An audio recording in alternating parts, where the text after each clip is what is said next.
technology to allow every developer to realize their full vision. Where are the games at? Where are the games? Where are the games? It's dry. Where are the games?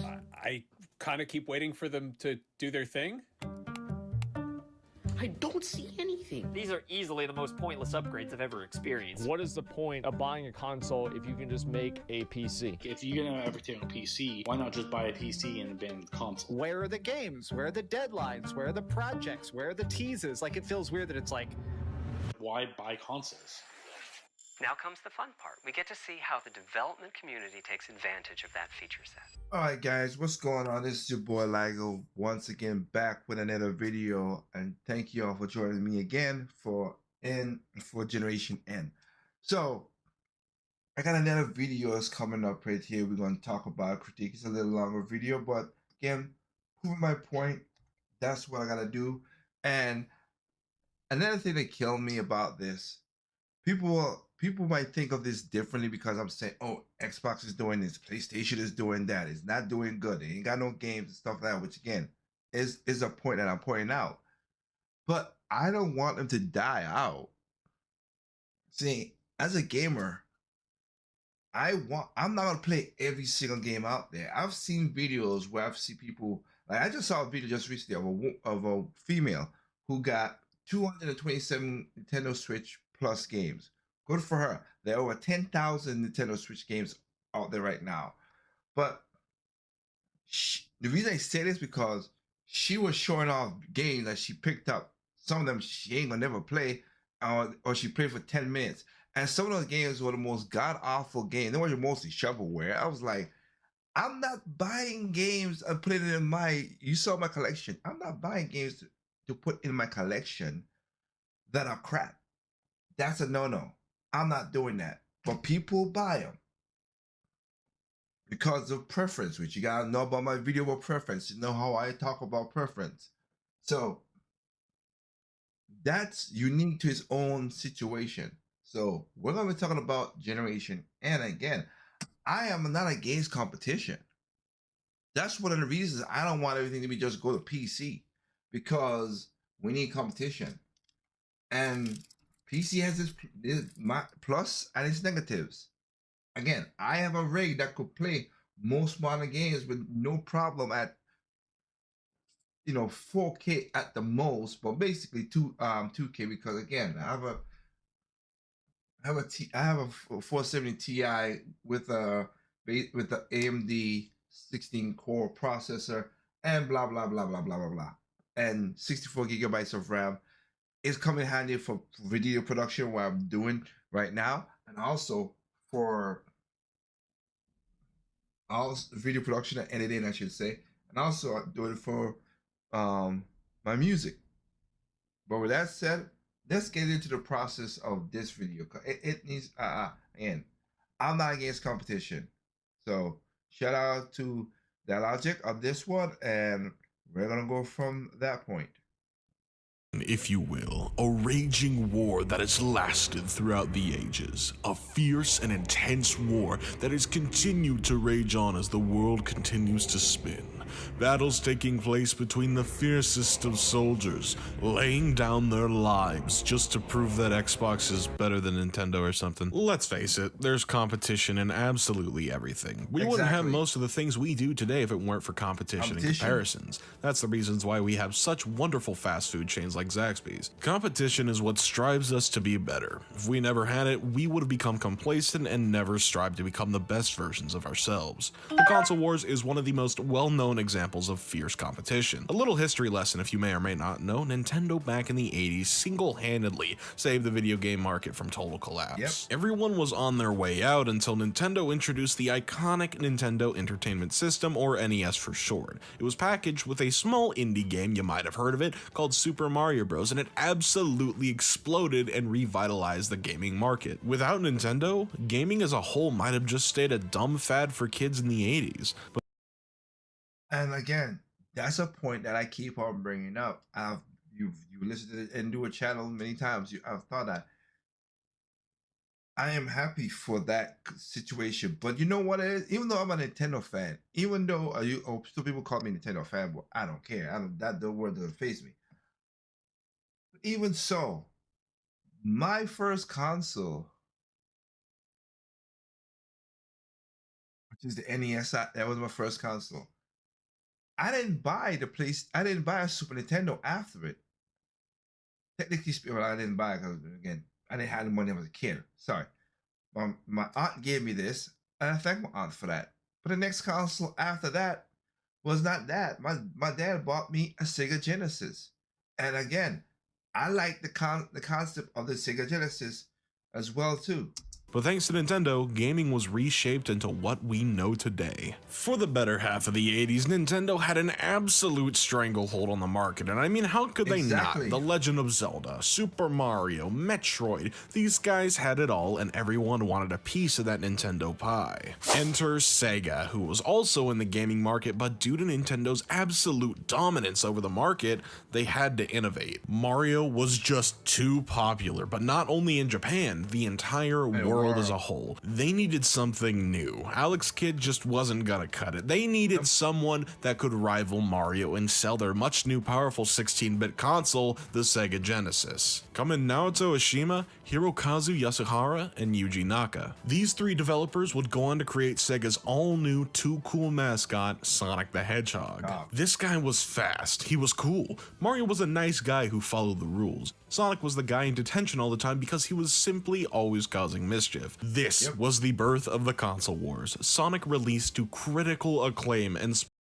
I wouldn't say this is the birth of console wars. I disagree with him on that.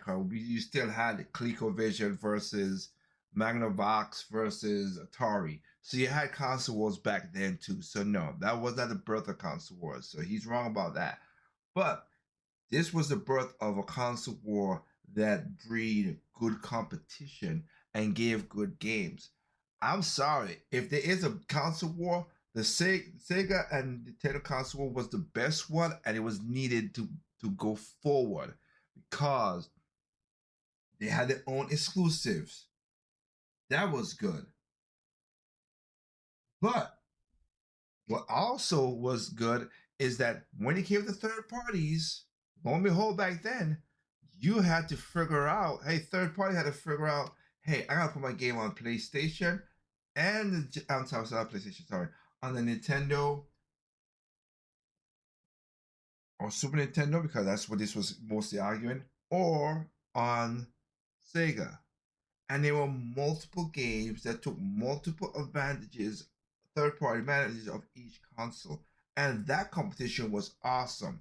That's what I like. Now, like I said again, where in the neighborhood I grew up in, everybody had a console, so we really didn't care about, oh, Sega's better than Nintendo, Nintendo better than. We never had that.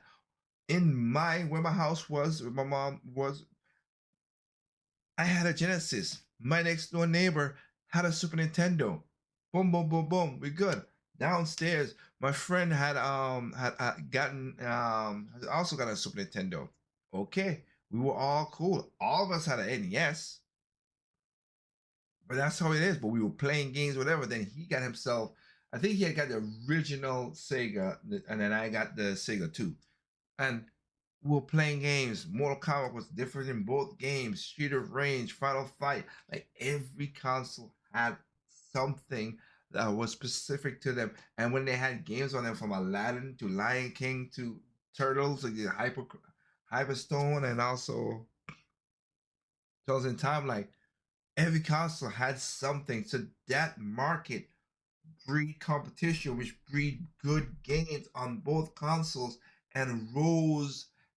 Nintendo saved it, but this console war that I have right here, this competition between each other, brought it up. That even PlayStation wanted to get, Sony wanted to get in it. So this is peak of helping the gaming market good. If I'm good, I think I might do a video about the generations.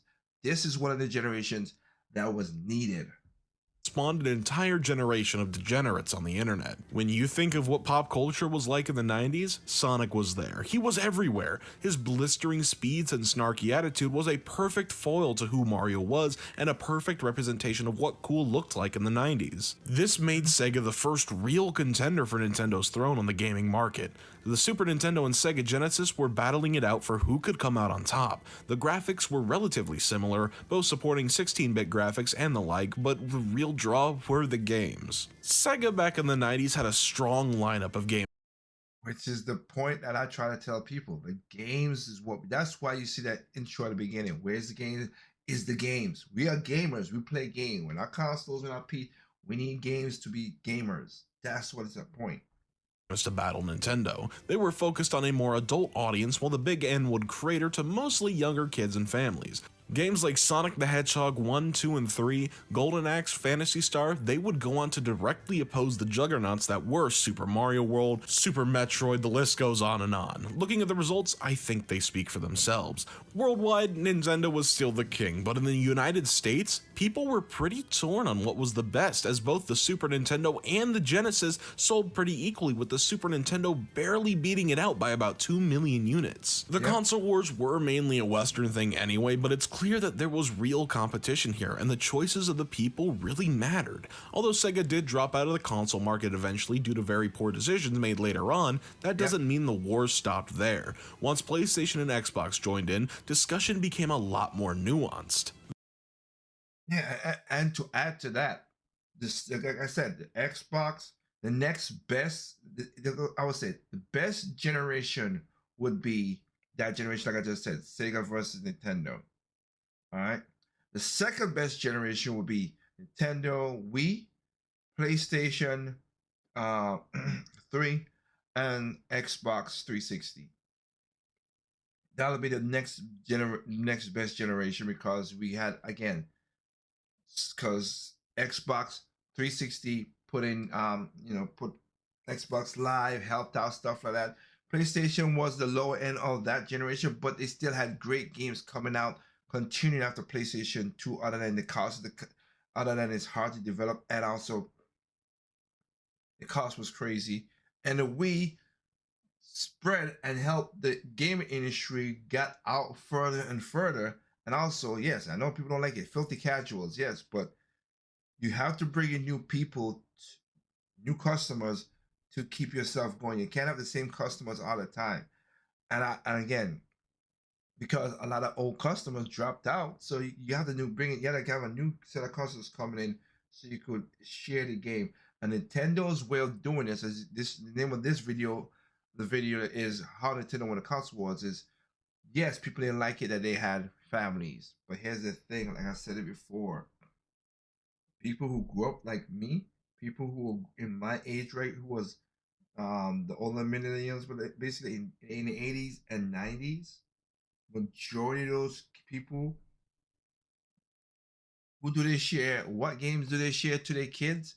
They barely share a lot of the PlayStation and Xbox games. Some do because of Call of Duty and everything else like that. But we shared our love for Nintendo, including on most Nintendo games can be shared at a younger age. That's what we share. My friend, who's friend and next door neighbor, he's a pastor, and he has an Xbox. He has an Xbox. He's a pastor. He has an Xbox. He don't play whatever, but he has a son and a daughter. He and his wife, and they all play the Switch more than they play the Xbox. Just saying, and that's the smart way of a business catering to bring up new generations to play this stuff. Smart move on Nintendo. The reason I talk about this, to go this deep into the console wars of yestermillennium, is to paint a picture for you, to illustrate what real competition looks like. The console wars, especially in the United States and North America as a whole, was a very real thing. Of course, it's not super serious in retrospect, as it never really is, but you had to make a major decision on which console was worth getting over the other. Most games you couldn't get on the other console. That generation was defined by the games the consoles were loaded onto. The console wars wars of today are a very different story. Mainly it's been the Xbox and the PlayStation that's been feuding all this time, and probably the longest out of any gaming generation. Sega had dropped out of the console race, so Nintendo, Sony, and Microsoft were all that were left in the early 2000s, and even to this day, they still stand tall as the only three console manufacturers that really matter. Sure, the other consoles came in and tried to throw their hat into the ring. They wanted to try and take a piece of that gaming pie, as gaming is the biggest medium of entertainment today, so I mean, who wouldn't? The only company being mildly successful in this endeavor was Facebook with the Quest series of VR headsets, but until the day everyone goes VR only, which will probably never happen, let's be honest, they'll never really have a stake in the gaming landscape. And That's Google, true. we don't talk about Google. Yeah, that was a weird one because again, you have all that money. Say it to an Apple. Apple tried to do the exact same thing back in the 90s. But again, you need killer apps. The games are the most important part of being a gamer, like I said before.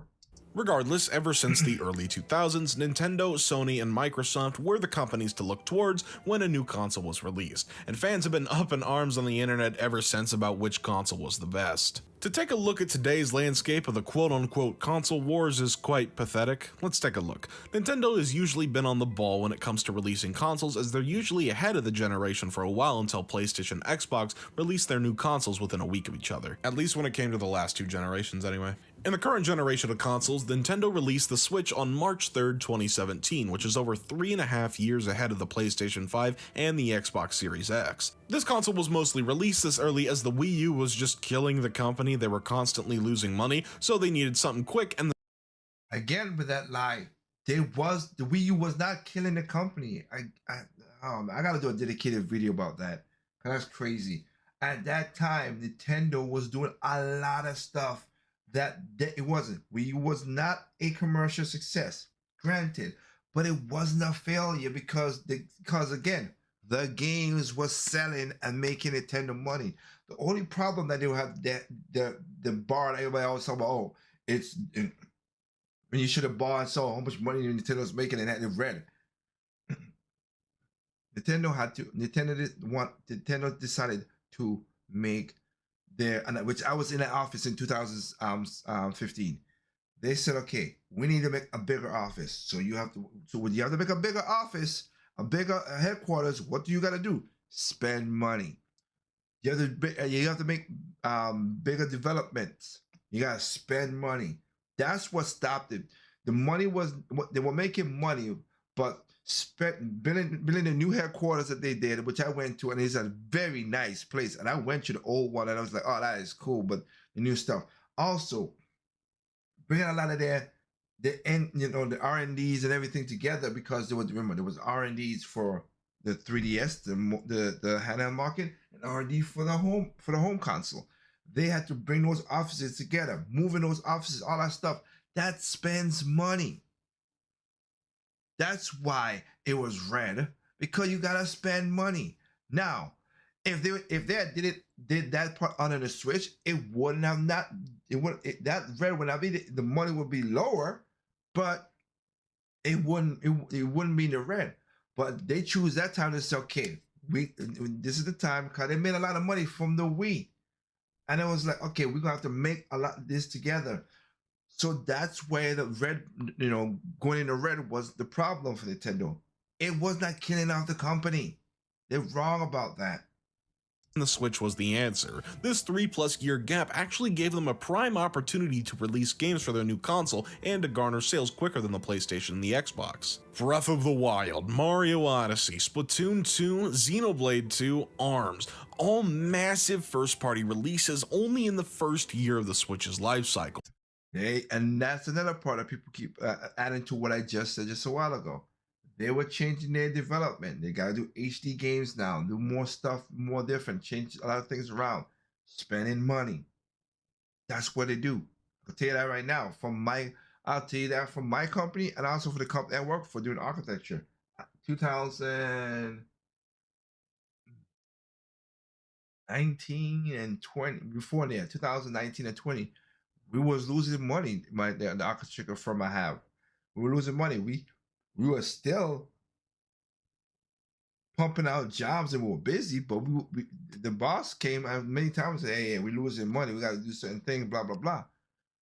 Now, when the pandemic happened, we thought that would have been a nailhead. I thought, man, I'm gonna start looking for a new job, but we didn't, because people was home and they were like, hey, I want a new back porch, I want a new deck, I want a new addition to my house, and that helped me get the designing on, and people were spending crazy amounts of money. So yeah, that's for sure.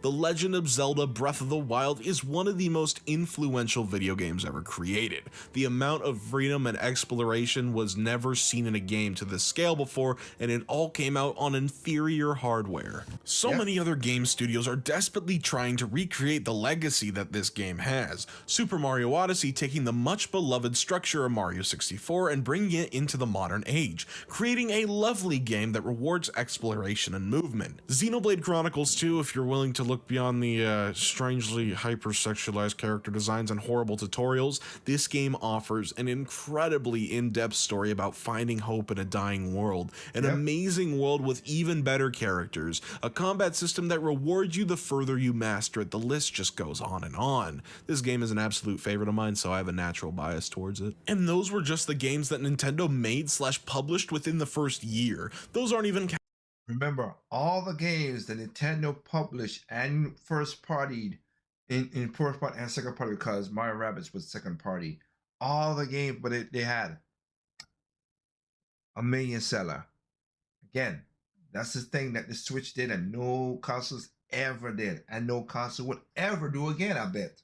Counting ports or remasters of mostly Wii U titles, since pretty much no one bought them on the Wii U: Mario Kart 8 Deluxe, Pokken Tournament. While the launch of the Switch itself was a tad lackluster, by the end of the Switch's first year, there was a ton of new games to play. When the Xbox Series X and PlayStation 5 came out, this was quite the different story. Xbox released with their brand new flagship title Halo Infinite, and PlayStation with Spider-Man Miles Morales. There were of course other games that released in that time, but those were the games people were buying the console for, the real sellers. Same thing with the Switch, no one really cared about any other game at launch besides Breath of the Wild. Wow. The entire selling point of these two consoles was specifically their power, the Series X being labeled as the most powerful console in the world, and the PS5 pretty much having the same exact specs as the Series X, both being priced at $500 respectively, but Xbox also offered the Series S, which lacks some features but comes at the price of $300. Both consoles offering staggering quality in their titles, extremely beautiful and realistic graphics that run at 120 FPS,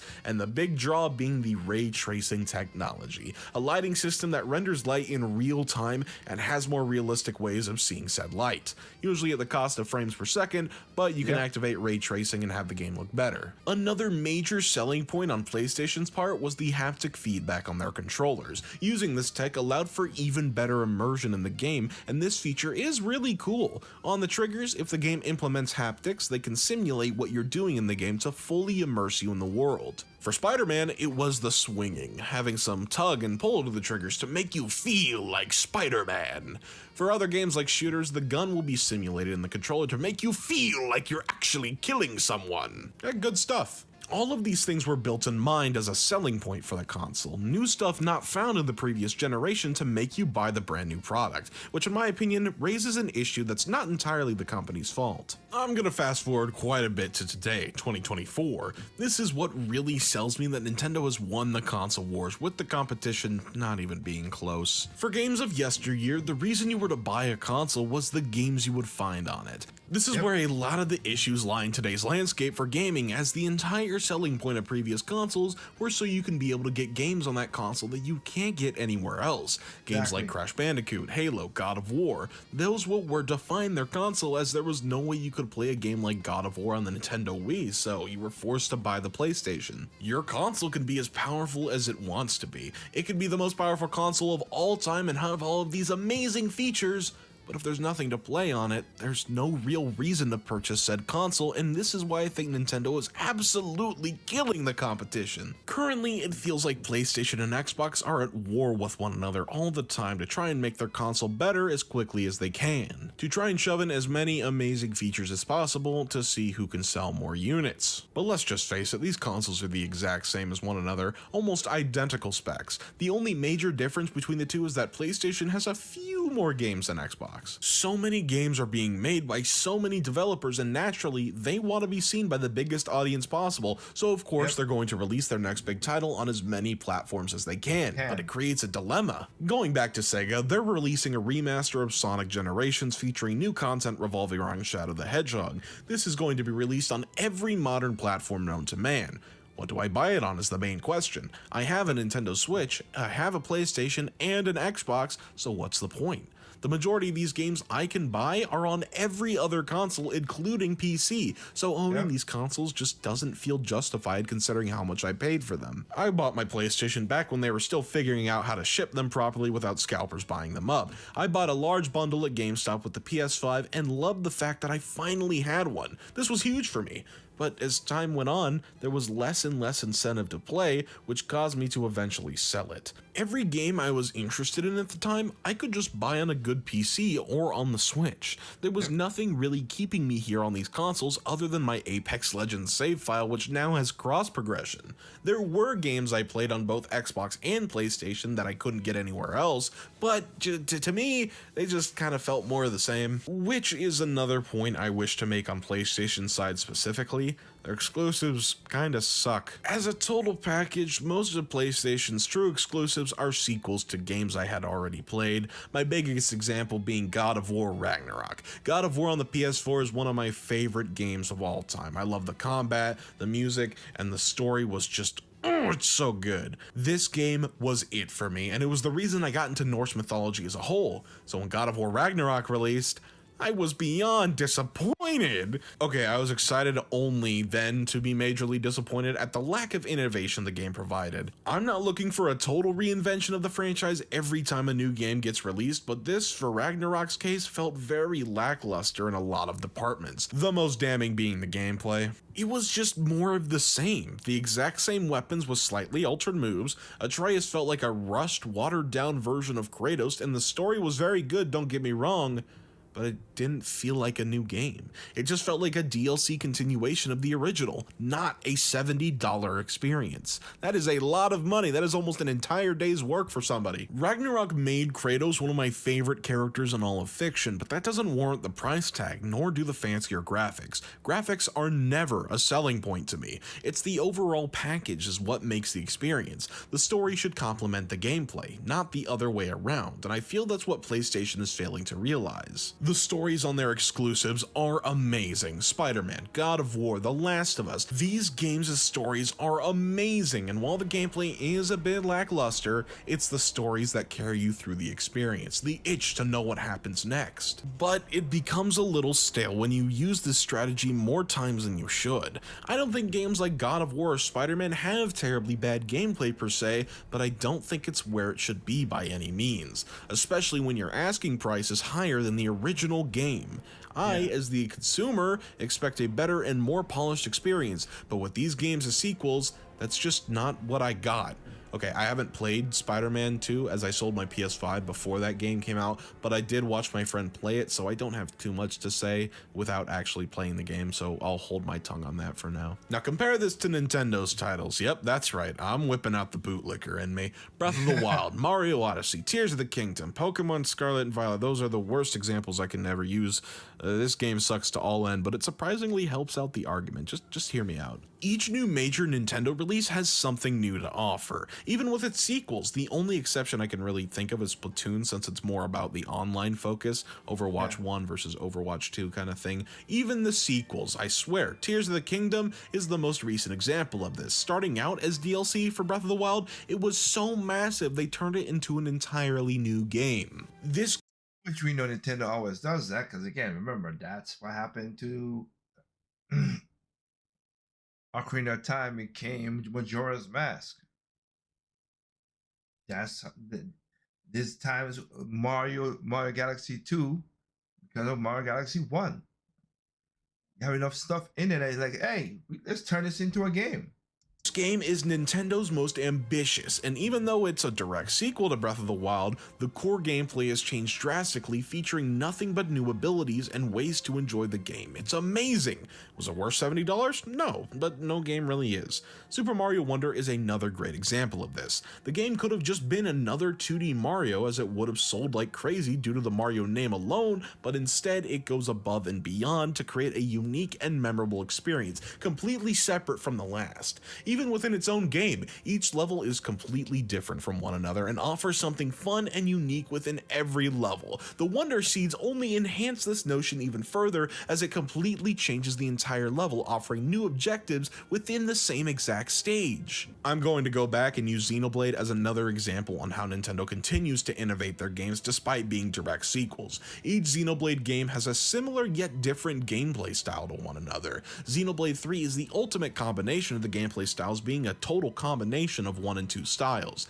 These games, just like PlayStation, have an exceptional focus on story and its characters, but at the same time, it never takes away from the core gameplay experience. Sure, Xenoblade 3's emotional climax is a 30-minute long cutscene, but by that point in the game, the length is warranted. The gameplay is engaging and makes you think and strategize on how to defeat your enemies. Each game has the same relative action style, but in the end, the gameplay always takes focus. It also comes in a way where both the gameplay and the story complement each other perfectly, feeding into one another, creating an amazing sense of connection and immersion within the game. Take Shulk's visions in Xenoblade 1. They're used to further the plot and are focused on getting Shulk and his crew from one place to another, but at the same time in battles, you can actually receive visions of an incoming attack from an enemy. This creates great strategy opportunities within the gameplay that further enhance the story. The only PlayStation exclusive I can confidently say that not only has a great story,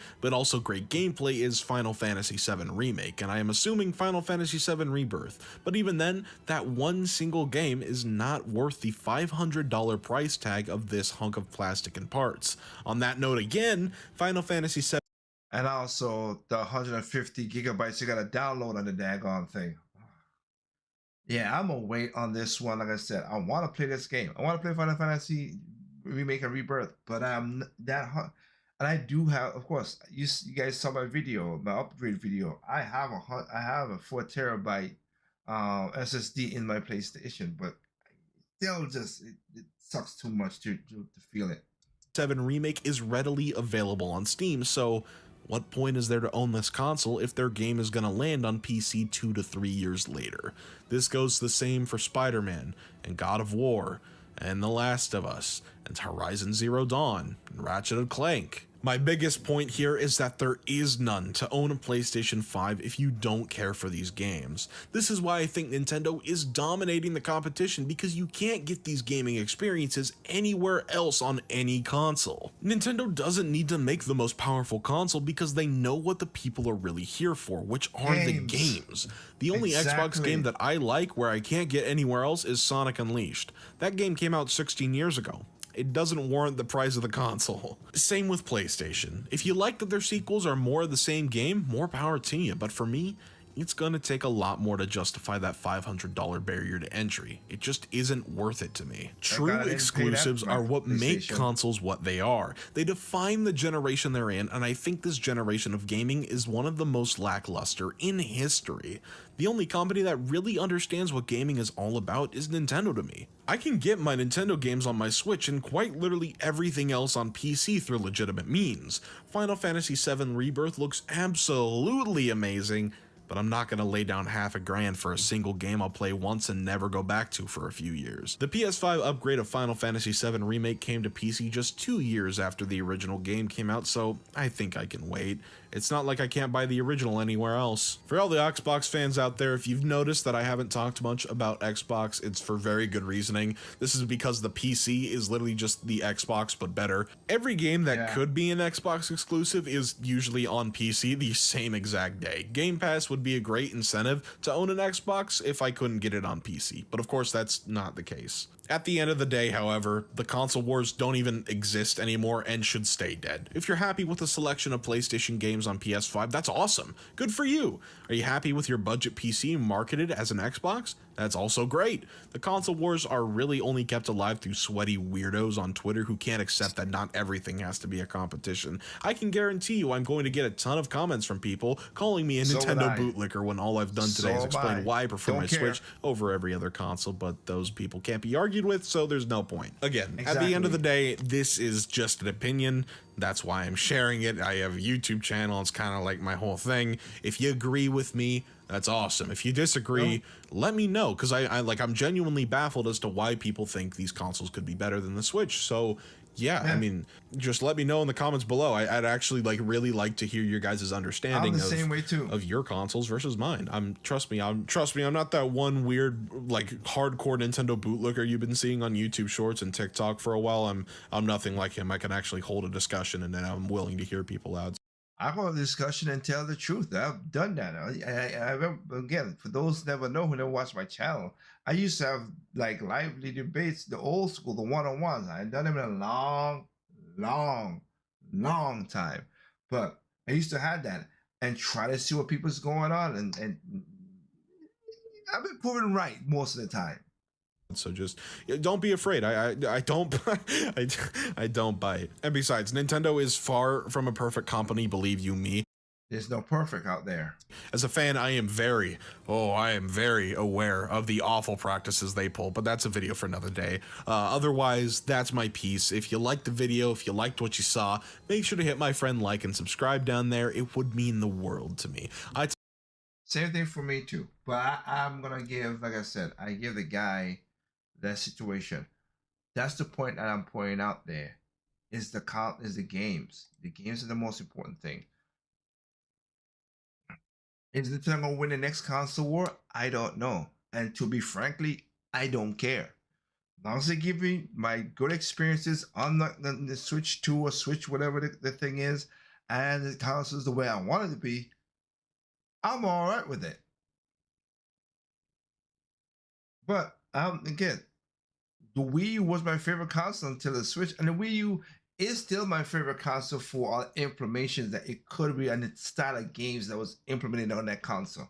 It is, but I can't lie that the Switch is my favorite console now because I never had a game. The biggest game library I've had was my DS, my 3DS, then my DS, then my Wii, then my Wii. The Wii U, I have over 100 games, digital and physical, but still, I have over 150 games on my Switch, quality games on my Switch, and if you add in the digital version games I have, oh my goodness,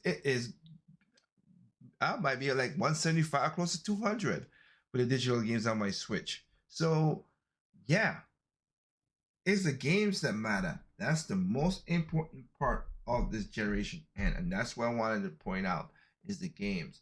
Now, of course, we got a lot of crap going on with people making the same type of games as he explained just a little while ago. Again, I don't want no more. Look, I got Splatoon 1 and Splatoon 2, Splatoon 3, okay? But I'll say this. I do not want no more Condor that came on the PlayStation. That's just Overwatch and Fortnite and whatever. And again, I'm not against those things because they will have their people, but I hate when they keep on doing the same thing over and over and over and over again. Literally, I've been listening to a lot of Metroid videos again just to get my juices flowing because I want to do my own Metroid series, even though because I have my own playlist about Metroid. And to see this game started in the 89, in the 80s, and still going relevant in the 2000s, even though it's almost the same game style, gameplay, and everything too, it has the thing about it I like the different ideas, the different way that they incorporate stuff into Metroid to keep it relevant. A lot of people don't like it. Again, I'm a fan of Metroid Other M. I've seen some videos. People are like, Metroid Other M is still so bad and blah blah blah. I feel it's because y'all got pulled in by nonsense. Metroid Other M is a quality game. Has its problems. Again, there's no perfect games out there. But as one person said, and I'm looking at it too. When I played the Wii, it's a unique game. There's nobody else that pulls off that style of gameplay than Metroid Other M. It's the only game that does what Metroid Other M has ever done. Just like Red Steel 2. Like, Red Steel 1 was alright, but Red Steel 2 is a phenomenal game. And I'm happy that it got made. And I'm happy I helped do some of the sound designs and stuff for it.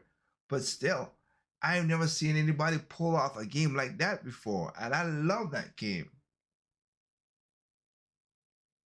I like the weirdness that the consoles that Nintendo has pulled off and make it fun.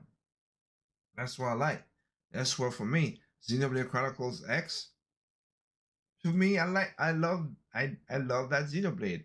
It's less story driven per se, and I would love a sequel to it because it was a cliffhanger. But that game was really, really good.